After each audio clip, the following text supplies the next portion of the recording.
ವೈದೇಹಿ, ನಿನ್ ಮಗನ್ಗೆ ಮಾತು ಬರಲ್ಲ, ಕಿವಿನೂ ಕೇಳಲ್ಲ ಕಣೆ.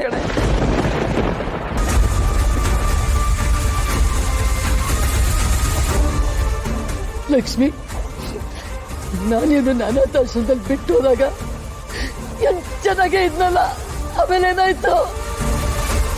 ಅದು ಅನಾಥಾಶ್ರಮದಲ್ಲಿ ಒಂದು ಅಗ್ನಿ ದುರಂತ ನಡೆಯಿತು.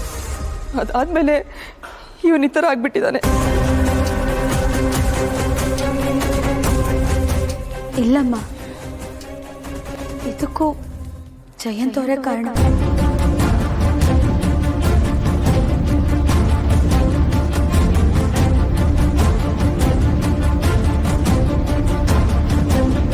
ವೆಂಕಿ ಅಣ್ಣ ಅವರಿಂದ ಎಲ್ಲಿ ದೂರ ಹೋಗ್ಬಿಡ್ತಾನೋ ಅನ್ನೋ ಭಯದಿಂದ, ಕೋಪದಿಂದ ಹೀಗೆಲ್ಲ ಮಾಡಿದ್ದಾರೆ. ಒಂದು ಪಾತ್ರೆನಲ್ಲಿ ಬಿಸಿ ಬಿಸಿ ನೀರು ತಂದೆ, ಒಂದು ಬಾಯೊಳಗೆ ಸುರಿದೆ. ಬಿಸಿನೀರು ಹಾಕಿದ್ರಿಂದ ನಾಲಿಗೆ ನರಗಳೆಲ್ಲ ಸುಟ್ಟು ಹೋದ್ವು.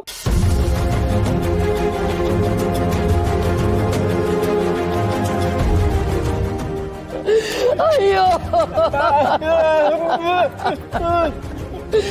ನನ್ನೆಂತ ಕೆಲಸ ಮಾಡ್ಬಿಟ್ಟೆ. ನನ್ನಿಂದ ನನ್ನ ಜೀವನ ಹಿಂಗಾಗೋಯ್ತು.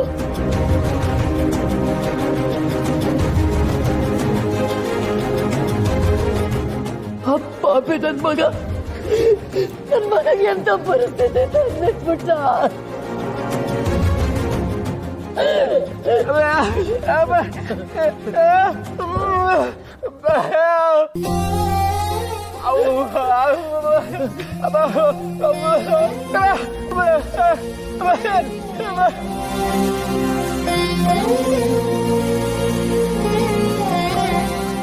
ನನ್ಗೇನು ಆಗಿಲ್ಲ, ನಾನು ಚೆನ್ನಾಗಿವ್ನಿ.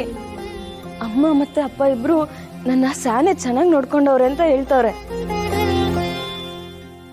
ಲಕ್ಷ್ಮಿ, ಯಾವ ಜನ್ಮದಲ್ಲಿ ನನ್ನ ತಾಯಿ ಆಗಿದ್ಯೋ, ಈ ಜನ್ಮದಲ್ಲಿ ಇವನಿಗೆ ತಾಯಿ ಆಗಿದ್ದೆ. ನಿನ್ ಋಣ ತೀರಿಸ್ಬೇಕು ಅಂದ್ರೆ